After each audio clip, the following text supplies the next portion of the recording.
जय हिंद साथियों। आज पहली बार मेरे हाथ में स्टाइलस है और पीछे स्क्रीन पर डिजिटल बोर्ड है। अभी तक जितने ऑफलाइन क्लासेस में पढ़ाते थे, बहुत सारे लोगों को ने देखा होगा, ऑनलाइन भी वहाँ की वीडियो बना लेते थे, तो वो वहाँ पे व्हाइट बोर्ड हुआ करता था। आज मेरे पास मौका है कि पीछे डिजिटल बोर्ड भी है और एक डिजिटल पेन भी है। अभी मार्कर से घिट घिट के बच्चे चिढ़ाते रहते थे क्लास में, ऑफलाइन वाली कहते थे सर आपको घिट घिट के इस वाले हाथ में बाइसेप बन जाएंगे, पर ये वाला हाथ आपका कमजोर रह जाएगा। अपंग जैसा कहते कहते अपंग हो जाओगे आप। पर अभी ऐसी कोई समस्या नहीं होगी क्योंकि हमारे पास एक डिजिटल बोर्ड हो गया है ना। हालांकि ये परमानेंट नहीं है, टेम्परेरी है कुछ समय के लिए, पर इसका जितना लुत्फ मिल सकता है उतना लुत्फ उठा लेते हैं। साथ ही साथ इस लुत्फ के लिए, इस लुत्फ को उठाते उठाते हम ये भी ध्यान रखेंगे कि आपके भी काम की कुछ चीजें हो जाएं, है ना। जैसा कि आप लोगों का एग्जाम आने वाला है तो उस एग्जाम से रिलेटेड कुछ चीजें डिस्कस कर लेते हैं। जैसे उत्तर प्रदेश का आप कोई भी एग्जाम देने जाते हैं तो वहां पे बहुत सारे छोटे छोटे टॉपिक हैं जिनसे क्वेश्चन डेफिनेटली पूछता ही पूछता है, और टॉपिक इतने कठिन भी नहीं है, आसानी से करना चाहो तो कवर किए जा सकते हैं। उन्हीं में से एक टॉपिक है उत्तर प्रदेश के कुछ नाम हैं, पुराने शहर हैं, उनके कुछ पुराने पुराने नाम हैं। हालांकि उत्तर प्रदेश देखा जाए तो उत्तर प्रदेश वाकई अपने आप में ही बहुत पुराना है, और उसके साथ साथ उत्तर प्रदेश का इतिहास भी बहुत पुराना है, बहुत ज्यादा विवृत भी है। अगर उसको हम लोग डिस्कस करने लगे तो फिर बहुत समय लग जाएगा, पर आज की इस वीडियो में हम लोग इतिहास डिस्कस नहीं करेंगे। कुछ ऐतिहासिक नगर हैं उत्तर प्रदेश के, शहर कह सकते हैं आज के समय पे, उनके कुछ प्राचीन नाम थे, फिर नाम बदल दिए गए। वर्तमान में उत्तर प्रदेश में नाम बदलने के लिए तो यहाँ के मुख्यमंत्री योगी आदित्यनाथ जी फेमस ही हैं, है ना। तो पुराने नामों के बारे में डिस्कस कर लेते हैं क्योंकि वो नाम कई बार पूछ दिए जाते हैं। ठीक है, शुरुआत करते हैं श्री राम जी का नाम लेकर के, और राम के नाम से ही शुरू करते हैं। सबसे पहले क्या आप लोग बता सकते हैं कि उत्तर प्रदेश में यूपी के जो प्राचीन शहर हैं, शहरों के पुराने नामों के बारे में हम लोग देख लेते हैं। क्या आप लोगों को वहां तक दिख रहा है? देखो, पहली बात तो यह है कि डिजिटल बोर्ड पर लिखने की मेरी पहली ये एक्सपीरियंस है ना, तो एक तो लिखने के टाइम पे मुझसे खट खट की आवाज आती है, वो मुझे थोड़ा यहाँ पे भी लिखते लिखते ऐसा लगा कि खटखटाहट की आवाज आती है, पर कोई नहीं, थोड़ा थोड़ा सुधरेगा, है ना, एकदम से नहीं होता। आप लोगों के साथ भी वही है, से कहते हैं ना कि इतनी सारी चीजें आपको कैसे याद हो जाती हैं। क्लास में, ऑफलाइन क्लास में कई बार बच्चे पूछते रहते हैं कि कैसे याद रहता है इतना सारी चीजें, पर करते करते होता है, ऐसे नहीं होता। अभी शुरुआत में हम लिखते थे तो यहाँ से लिखना स्टार्ट करते थे, वो यहाँ नीचे खिसक के आ जाता था, ऐसे टेढ़ा बन जाता था। आप लोग भी ट्राई करेंगे तो ऐसे ही आप लोगों से भी होगा शुरुआत में, फिर आदत पड़ जाती है, थोड़ा सीधा हो जाता है। आज भी पहली पहली बार लिख रहा है तो थोड़ा टेढ़ा हुआ है। आई होप आप लोगों को दिख रहा होगा, है ना। तो राम का नाम लेकर के और राम के नाम से शुरू करते हैं। सबसे पहले एक है, बताओ, एक शहर है ब्रह्मवर्त। ब्रह्मवर्त किसका पुराना नाम है? आप लोगों में से कितने लोगों को पता होगा ब्रह्मवर्त किसे कहते हैं? प्राचीन समय पे ब्रह्मवर्त कहते थे बिठूर को। बिठूर जानते हो? आज के समय पे कहाँ है बिठूर? सब लोगों को पता होगा, बिठूर कानपुर में है। बिठूर बहुत फेमस भी है, गंगा नदी के किनारे बसा हुआ है। साथ ही साथ राम जी से ऐसे जुड़ा हुआ है कि राम जी का पूरा जीवन चरित्र लिखने के लिए फेमस है वाल्मीकि जी, है ना। तो वाल्मीकि का आश्रम भी वहीं है ना। वाल्मीकि का आश्रम कहाँ है? वाल्मीकि का आश्रम यहीं बिठूर में है। और ये बात ध्यान रखना कि ये वाला क्वेश्चन पूछा गया है, वाल्मीकि का आश्रम कहाँ है, तो यहीं बिठूर में है। और बिठूर के बारे में पूछा जाएगा तो बिठूर कहाँ है, तो बिठूर कानपुर में है। बिल्कुल बेसिक सी बात है। अच्छा, वाल्मीकि के बारे में बात अगर हम लोग करें तो इन्होंने लिखा है रामचरितमानस नहीं, रामायण लिखा है इन्होंने। क्या लिखा है? रामायण लिखा है। वहीं अगर श्री रामचरितमानस की हम लोग बात करें, श्री रामचरितमानस, तो श्री रामचरितमानस को लिखा है तुलसीदास जी ने। किसने लिखा है? तुलसीदास जी ने। ये आप लोगों को पता होगा, पर दोनों में थोड़ा सा अंतर इतना सा है कि रामायण जो लिखी गई है ये संस्कृत भाषा में है। किस भाषा में है? तो रामायण संस्कृत भाषा में है। वहीं अगर पूछा जाए रामचरितमानस जो तुम्हारी है, तो रामचरितमानस ये अवधी भाषा में लिखी गई है। अच्छा, आप लोग क्या ये बता सकते हैं कि तुलसीदास जी ने जितने भी अपने साहित्य को लिखा है उसको ज्यादातर अवधी भाषा में ही लिखा है? पर कमेंट बॉक्स में अगर आप लोगों को पता हो तो ये बताना कि तुलसीदास जी का वो कौन सा साहित्य है जिसको उन्होंने ब्रज भाषा में लिखा है ना। अगर वीडियो के लास्ट तक याद रहा तो हम खुद ही बता देंगे, अगर भूल गए तो तुम लोग ध्यान देना इस बात को। तो ब्रह्मवर्त जिसे बिठूर कहते हैं आज के समय पे, इसका पुराना नाम क्या था? ब्रह्मवर्त, ये कानपुर में है। अच्छा, कानपुर के बारे में एक बात और ध्यान रखना, कान्हापुर, कान्हापुर, अब तो आप लोग समझ ही गए होंगे कान्हापुर किसकी बात कर रहे हैं। कान्हापुर किसे कहते हैं, ये कानपुर का ही पुराना नाम है, तो इसको ध्यान रखना। कानपुर किसका, कानपुर का पुराना नाम क्या हो जाएगा, कान्हापुर नाम रहेगा, है ना। तो ये ध्यान रखना, कान्हापुर किसका पुराना नाम है, कानपुर का। तो अब राम के नाम से शुरुआत हो चुकी है, तो हम लोग थोड़ा और आगे देखते हैं। देखो नया नया एक्सपीरियंस है, तो गड़बड़ी हो रही है मुझसे, देखो है, चलेगा ही नहीं मुझसे, चल जाओ भाई, बेइज्जती मत कराओ, चलो थोड़ा ऊपर खिसक जाओ, चलो अब इसके आगे देखते हैं। तो इरेजर कर लेते हैं इसको। अब अगला देखते हैं, भगवान राम की बात हो गई तो थोड़ा बुद्ध की बात कर लेते हैं, है ना। बुद्ध से जुड़े हुए जितने भी प्राचीन शहर हैं उनमें से एक आता है सहेत महत नगर। चल जाओ भाई, काहे परेशान कर रहे हो, पहले पहले बेइज्जती करा के ही मानोगे क्या, अरे हमको लग रहा है बेइज्जती पूरी करा के मानेगा ये हमारी, पर कोई बात नहीं, बेइज्जती नहीं होती इसमें, बेइज्जती क्या ही होना, पहली बार का एक्सपीरियंस है, पहली बार बाइक भी चलाते हो ना तुम लोग, तो फिर इधर उधर जाता है, तो ये भी जा रहा है इधर उधर एक शहर। अरे यार, इतना तो बाइक भी नहीं जाती जितना ये जा रहा है, तो पहली बार हम चलाए तो गिरे भी नहीं थे, इस बार हमको लगता है खतरा होगा। चलो देखते हैं, नहीं चलोगे भाई, चलो ना चलो, ये क्या बारी बारी से हो गए। मुझे लगता है नया बोर्ड लेना पड़ेगा, कोई बात नहीं, चलो अगला ले लेते हैं, और अगला देख लेते हैं इसमें ऐड कैसे करेंगे, ऐसे। चलो अगला देख लेते हैं सहेत महत के बारे में। कितने लोग बता सकते हैं सहेत महत किसका पुराना नाम है। देखो ऑप्शन का तुम लोग तुक्का भी अगर लगाना चाहो तो लगा सकते हो इस बात से, क्योंकि मैंने तुम्हें थोड़ा सा आइडिया इस बात का दे दिया कि भगवान बुद्ध से जुड़ा हुआ है, और भगवान बुद्ध से जुड़ा हुआ है तो उसी में से कुछ लगा सकते हो, कुशीनगर लगा सकते हो, और क्या लगा सकते हो, सिद्धार्थ नगर लगा सकते हो, और जो नहीं लगा सकते वो है श्रावस्ती, है ना। अब कुछ लोग लगा लिए होंगे, वो कहेंगे हमने तो लगा लिया था पहले ही, श्रावस्ती, श्रावस्ती को पहले सहेत महत नगर कहते थे, है ना। और तुम लोगों को पता भी होगा कि जो श्रावस्ती है यहीं पे भगवान बुद्ध ने सर्वाधिक उपदेश दिए। बुद्ध के सर्वाधिक उपदेश कहाँ पे दिए गए हैं, सर्वाधिक उपदेश बुद्ध भगवान ने यही श्रावस्ती में ही दिए हैं। और वर्तमान में अगर देखा जाए तो 2011 की जनगणना के अनुसार श्रावस्ती में हमारे साक्षरता दर सबसे कम है ना, तो इस बात को भी ध्यान रखना। तो बुद्ध के सर्वाधिक उपदेश अगर बात की जाए तो सर्वाधिक उपदेश भगवान बुद्ध ने श्रावस्ती नामक शहर में ही दिए हैं, ठीक है। उत्तर प्रदेश का है, तराई का इलाका है, इसको ध्यान रखना। चलो इस बात को ध्यान रखना, बुद्ध ने सर्वाधिक उपदेश किस जगह पे दिए हैं, तो श्रावस्ती में दिए हैं। अच्छा एक बात यहीं से ये भी ध्यान रखना कि बुद्ध ने किस भाषा में उपदेश दिए हैं। बहुत ज्यादा ये आसान क्वेश्चन हो जाएगा, पर फिर भी इसको ध्यान रखना है तुम्हें, ठीक है, क्योंकि ऐसे ही क्वेश्चन पूछे जाते हैं पाली भाषा में, है ना। तो भगवान बुद्ध ने सर्वाधिक उपदेश अपने श्रावस्ती में दिए हैं, और भगवान बुद्ध के सारे उपदेश किस भाषा में है, तो पाली भाषा में है। चलो और एक ध्यान रखना, भगवान बुद्ध से ही जुड़ा हुआ है कपिल वस्तु, नाम तो सुना ही होगा, बहुत पहले से ही चर्चा में है ना। तो कपिल वस्तु बताओ इसका वर्तमान में नाम क्या है, बताओ कपिल वस्तु का नाम कितने लोग जानते हैं, कितने लोग जानते हैं भगवान बुद्ध के बारे में। बुद्ध का इतिहास तो सबने पढ़ा ही होगा, अभी आगे चर्चा करेंगे बुद्ध के बारे में, तब तक तुम लोग बताओ कपिल वस्तु, कपिल वस्तु कहाँ है। ऐसे ही एक शहर है, इसका नाम है मृगदांव, मृगदांव, ठीक है, इसके बारे में बताओ। कपिल वस्तु, कपिल वस्तु को सिंहपुर भी कहते हैं, एक बात और ध्यान रखना, यहाँ पे इसको सिंहपुर भी कहते हैं, ठीक है। तो कपिल वस्तु या सिंहपुर किसे कहते हैं, ये सिद्धार्थ नगर को कहते हैं, किसे कहते हैं, सिद्धार्थ नगर को कहते हैं। सिद्धार्थ नगर को क्या कहते हैं, कपिल वस्तु। कपिल वस्तु पहले कहा करते थे, सिंहपुर भी कहा करते थे, अभी वर्तमान में क्या कहते हैं, सिद्धार्थ नगर कहते हैं। मृगदांव बताओ किसका नाम है, पुराना नाम, मृगदांव किसका पुराना नाम है। वही अगर तुमसे पूछा जाए ऋषिपत्तनम, ऋषिपत्तनम, ऋषिपत्तनम, मृगदांव या ऋषिपत्तनम एक ही जगह का नाम है, तुम लोगों को इसके बारे में बताना है। ऋषिपत्तनम किसे कहते हैं या फिर मृगदांव किसे कहते हैं, तो ध्यान रखना यह तुम्हारा हो जाएगा मृगदांव सारनाथ को कहते हैं, किसे कहते हैं, सारनाथ को कहते हैं।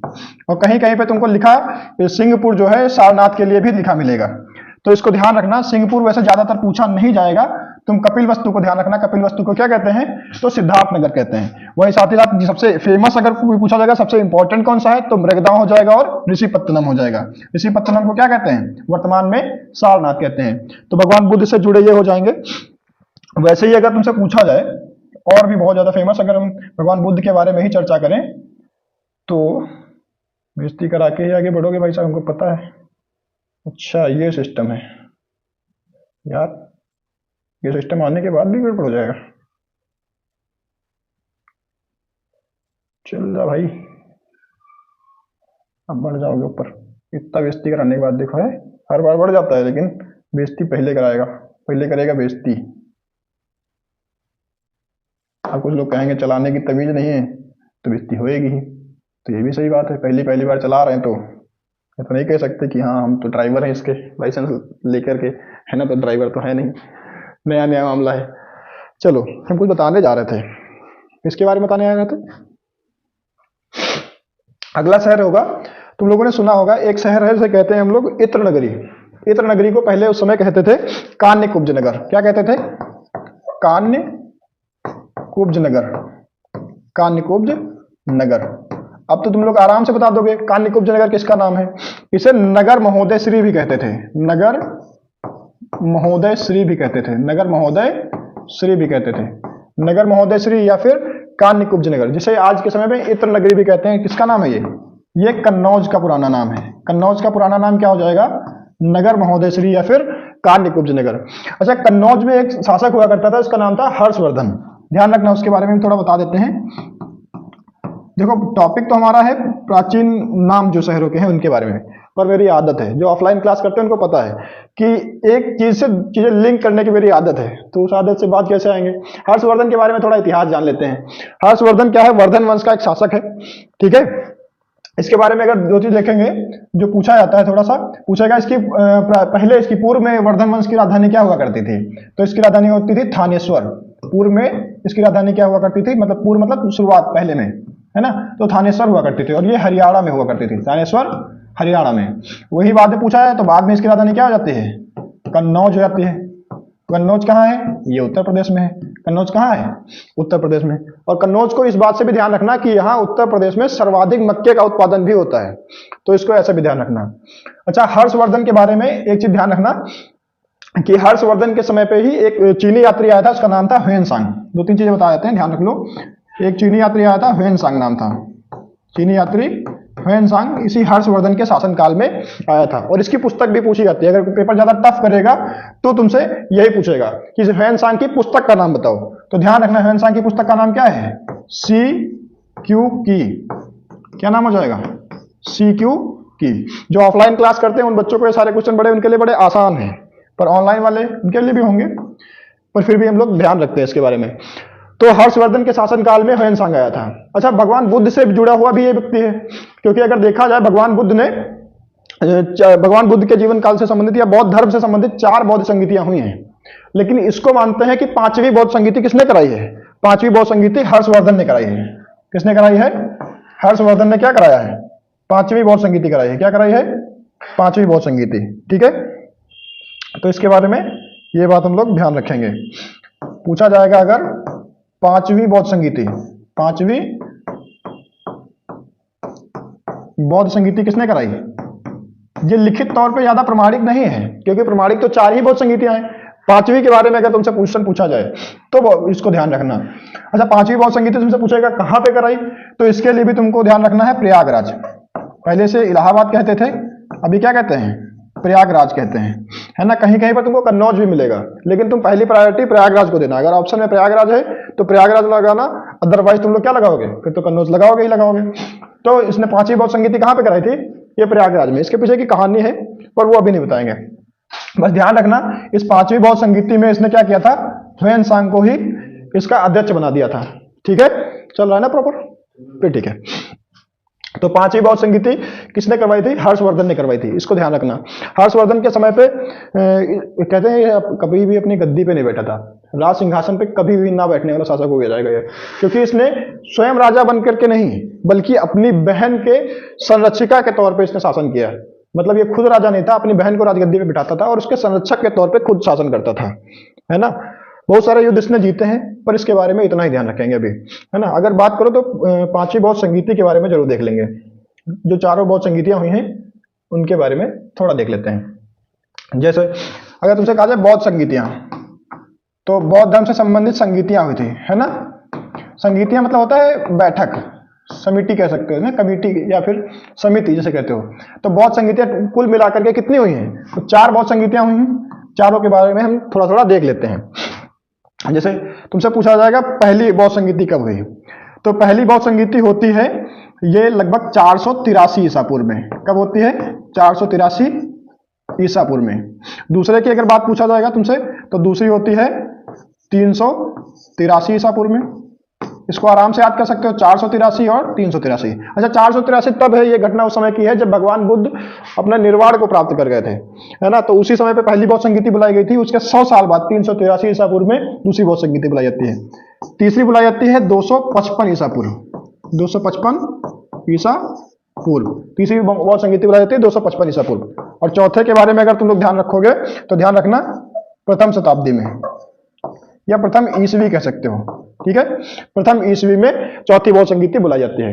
अच्छा, ध्यान रखना, पहली बौद्ध संगीति अगर तुमसे पूछा जाए तो किसने बुलवाई, तो अजातशत्रु हो जाएगा। किसने बुलाई? अजातशत्रु, नाम हो जाएगा राजा का अजातशत्रु। पहली बौद्ध संगीति किसने बुलाई? अजातशत्रु ने। कहां पे इसका आयोजन कहां पे हुआ? अजातशत्रु ने इस बौद्ध संगीति को बुलवाया कहां पे? तो उस समय इसकी राजधानी हुआ करती थी राजगृह, है ना, जो आगे बदल करके क्या हो जाएगी, यही मगध की राजधानी आगे बदल करके पाटलिपुत्र हो जाएगी। राजगृह से वैशाली जाती है और वैशाली के बाद में पाटलिपुत्र, है ना। चलो, तो पहली बौद्ध संगीति अजातशत्रु के शासनकाल में बुलाई जाती है। दूसरी बुलाई जाती है कालाशोक के समय में, कालाशोक। तो इनको क्रम से अगर तुम याद रखते हो तो याद करना बहुत बड़ी बात नहीं है। पहली अजातशत्रु, दूसरी कालाशोक। देखो मैंने खा ज्यादा लिया तो उनको डकारे आ रहे हैं, तो कोई टोकेगा नहीं इस बात के लिए, है ना। तुमको भी अगर लग रहा हो तो तुम भी खा सकते हो, पर वीडियो चलते चलते, है ना। चलो, अजातशत्रु, कालाशोक, और तीसरी होती है अशोक के समय पे। तीसरी किसके समय पे होती है? मौर्य वंश का सम्राट होता है, नाम होता है अशोक। और चौथी बौद्ध संगीति किसके समय पे होती है? कितने लोग बताएंगे? तो ये होती है कनिष्क के समय पे। किसके समय पे होती है? चौथी बौद्ध संगीति होती है कनिष्क के समय पे। तो दूसरी बौद्ध संगीति के समय अगर देखा जाए कहां पे हुई है, तो ये वैशाली में होती है। वैशाली में, वैशाली ये भी वही बिहार में ही है, राजगृह भी बिहार में है, वैशाली भी वही है। कालाशोक के समय पे वैशाली में इस बौद्ध संगीति का आयोजन किया जाता है। तीसरी बौद्ध संगीति मैंने तुमको बताया, ये अशोक जो है ये मौर्य वंश का शासक है। और अगर किसी ने मौर्य वंश पढ़ा होगा तो उसको आइडिया होगा कि मौर्य वंश की राजधानी क्या हुआ करती थी? पाटलिपुत्र हुआ करती थी। तो बेसिक सी बात है कि अशोक अगर अपनी बुलाएगा भी कोई बैठक तो कहां बुलाएगा? अपनी राजधानी में बुलाएगा। तो ध्यान रखना, ये कहां बुलाएगा? पाटलिपुत्र में बुलाएगा। बिल्कुल सिंपल सी बात है, तो इसमें कुछ ज्यादा याद करने की जरूरत भी नहीं है, है ना। ये तीन के तीनों कहां हैं? ये तीन के तीनों शहर बिहार में है। ये तीनों के तीनों शहर कहां हैं? बिहार में, है ना। तो ध्यान भी रखना है तुम्हें, भगवान बुद्ध पूरे के पूरे बिहार से ही संबंधित है, उत्तर प्रदेश और बिहार से ही ज्यादा जुड़े हुए हैं। कनिष्क के बारे में देख लेते हैं। ये जम्मू कश्मीर का शासक होता है। और ये जब अपनी बौद्ध संगीति बुलवाएगा तो जम्मू कश्मीर में ही तो बुलाएगा ना। अभी तुमसे कह दें हमको दावत दे बुलाओ, तो कहा दूसरे के घर में बुलाओगे? अपने घर में तो बुलाओगे। तो वैसे ये भी करेगा। ये कहाँ बुलाएगा? ये कुंडल वन में बुलाएगा। कहाँ बुलाएगा? कुंडल वन। अच्छा, ये कोई नहीं कहे कि ज्यादा स्टाइल में लिख रहे हैं, उधर उधर लाइन जा रही है। वो इसमें होता क्या है, थोड़ा दूर से भी कनेक्ट कर लेता है, तो उसके वजह से हो जाता है। कुंडल वन पूछा जाएगा तो कहाँ है? जम्मू कश्मीर। ज्यादा ही होने लगा, ध्यान रखना इसको। कुंडल वन कहाँ है? जम्मू कश्मीर। तो बौद्ध धर्म की चारों संगीतियां हैं, उनके बारे में इतनी बातें तुम ध्यान रख सकते हो। एक क्वेश्चन तुम्हारा यहाँ से आसानी से बन जाएगा। चलो, अब ज्यादा इस पे बात नहीं करते हैं, क्योंकि फिर वही हो जाएगा कि बताने कुछ और निकले थे, पहुंच कहीं और गए। चलो, अगला देख लेते हैं। अगला एक शहर है। अब भगवान बुद्ध की बात हो गई, राम की भी बात हो गई, तो अब थोड़ी कृष्ण की बात कर लेते हैं। एक शहर है ब्रह्मसारणी। ब्रह्मसारणी, एक शहर का नाम है ब्रह्मसारणी।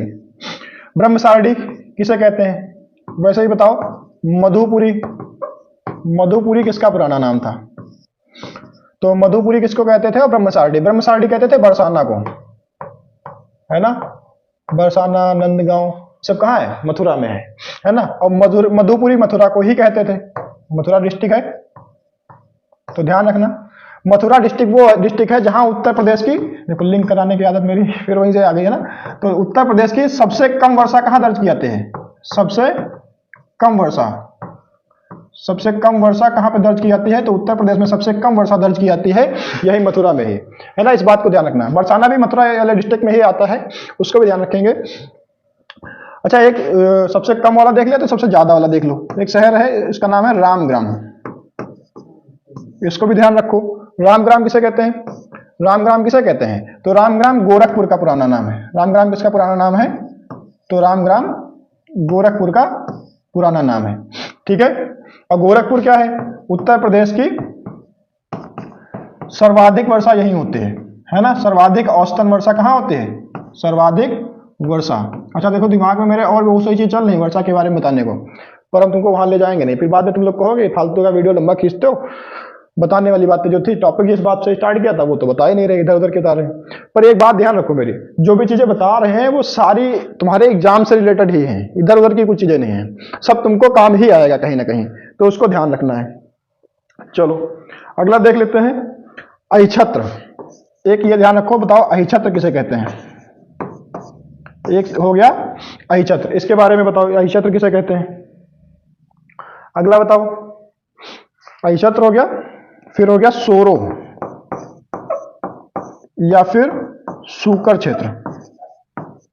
सूकर क्षेत्र, तो सूकर क्षेत्र किसे कहते हैं? तो ये कासगंज में पड़ता है। कहां पड़ता है? कासगंज में। आज के समय पे भी कुछ क्षेत्र है कासगंज में जिसे हम लोग सोरो कहते हैं, पर अगर सूकर क्षेत्र तुम्हारे पास आ जाएगा, क्षेत्र ऐसे नहीं लिखेंगे, क्षेत्र में हो गया थोड़ा सा गड़बड़, क्षेत्र का थोड़ा क्षेत्र विस्तार हो गया है गड़बड़ी यार। चल जाओ भाई, बेइज्जती करा के, मानो मानो मत मानो, ले लो भाई इरेजर, इसमें ऐसे ही कर देंगे हम। चलो ठीक, तो सोरो, सोरो या सूकर क्षेत्र किसे कहते हैं? सूकर क्षेत्र अगर तुमसे आएगा पूछेगा तो ऑप्शन में देगा होगा सोरो। अगर सोरो पूछा होगा तो तुम लगा क्या देना? कासगंज में। अच्छा, कोई बता सकता है कि कासगंज पटियाली में किसका जन्म हुआ था? बहुत ही फेमस एक व्यक्ति है, उनका नाम बताना। अहिछत्र बताओ, अहिछत्र बताओ, तब तक एक दो नाम हम और लिखे देते हैं। अहिछत्र के बाद में तुम लिख लो चंद्रनगर। अहिछत्र के बाद में क्या लिख लो? चंद्रनगर। चंद्रनगर कहते हैं फिरोजाबाद को। किसे कहते हैं? चंद्रनगर कहते हैं फिरोजाबाद को। अहिछत्र किसे कहते हैं? चलो लोग इतना हम लिखे देते हैं, आगे का तुम बताओ। राम मैंने लिख दिया है, कोई बता सकता है कमेंट बॉक्स में किसके आगे क्या होगा? मुझे पता है ज्यादातर लोग जिसने भी लिखा होगा ना, और जो लिखने वाले होंगे वो रामपुर लिखने वाले होंगे, लेकिन ये रामनगर है और रामपुर नहीं है। रामपुर रामपुरी चाकू के लिए फेमस है, ठीक है। अहिछत्र कहाँ है? रामनगर। ये बरेली में पड़ता है। कहाँ पड़ता है? ये बरेली में पड़ेगा। कहाँ पड़ेगा? बरेली में। चलो ठीक है, अगला देखो, एक शहर है, इसका नाम है बलवंत नगर। सबसे ज्यादा समस्या इसको उठाने में ही लगती है, इस बार आसानी से हो गया। देखो पहले भी टोक दिया था, तो इस बार कहा कि चलो बेइज्जती तुम्हारी करा के ही मानेंगे। एक मैंने पूछा था तुमसे अभी, क्या पूछा था? क्या पूछा था? बस पूछ ही दिया था, पूछ दिया, भूल गए क्या पूछा था? एक एक मैंने कोई क्वेश्चन पूछा था तुम लोगों से। देखो ये होता है, थोड़ा नर्वसनेस होती है। एक तो पूरा स्टूडियो का माहौल चेंज हुआ है, पूरा यहाँ पे नए स्टूडियो में है ना, और दूसरी बात डिजिटल बोर्ड पे है, तो पहली पहली बार का एक्सपीरियंस ये है। तो जब नए नए जगह पे कहीं पे होते हैं या कुछ नया कर रहे होते हैं, तो थोड़ा ये रहता है कि चीज़ें बदल जाती हैं। चलो ऐसा होता है ना कि नर्वसनेस हो जाती है, नर्वसनेस के चक्कर में चीज़ें भूल जाता है आदमी। बलवंत नगर बताओ किसे कहते हैं? बलवंत नगर बताओ, ये झांसी में है ना। झांसी का पुराना नाम क्या है? बलवंत नगर। और इस पे स्टार लगा लेना, है ना, इसको ध्यान रखो। बलवंत नगर किसे कहते हैं? झांसी को कहते हैं। एक शहर है, इसका नाम है दान तीर्थ। इसे बताओ, तुम लोग बताओ इसे कि दान तीर्थ किसे कहते हैं? एक दान तीर्थ हो जाएगा। अगला बताओ, अगला हो जाएगा कुसुमपुर। अगला क्या हो जाएगा? कुसुमपुर। दान तीर्थ, कुसुमपुर, सही बताओ। जितने लोग जानते हैं वो बताएं, क्योंकि बार बार चीजें लिखने से याद हो जाती हैं। एक ध्यान रखो, अहिछत्र। अहिछत्र लिखा चुके हैं क्या? नहीं लिखा है,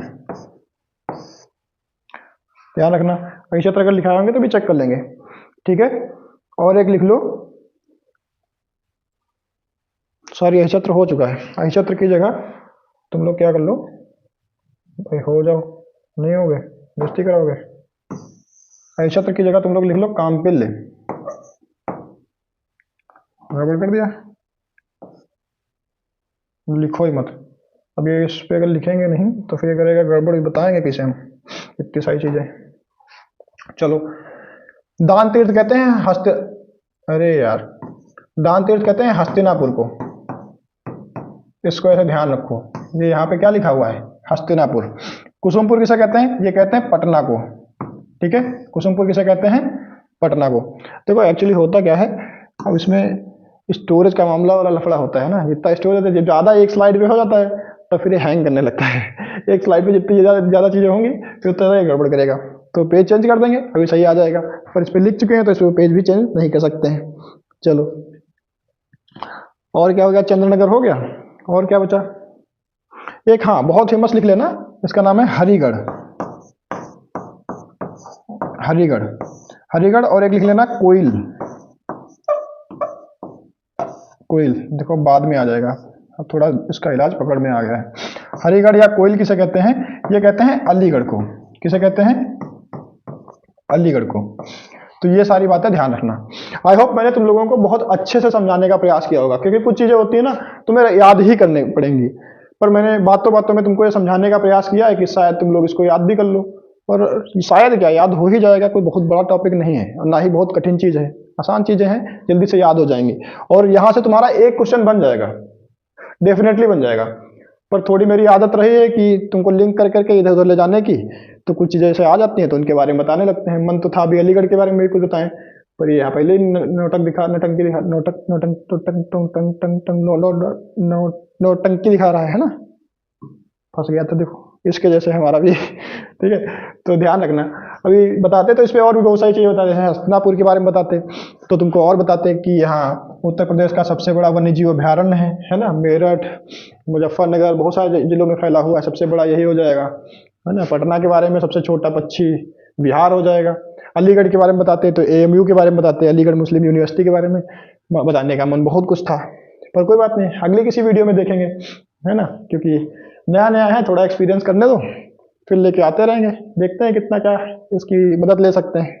तब तक के लिए जय हिंद।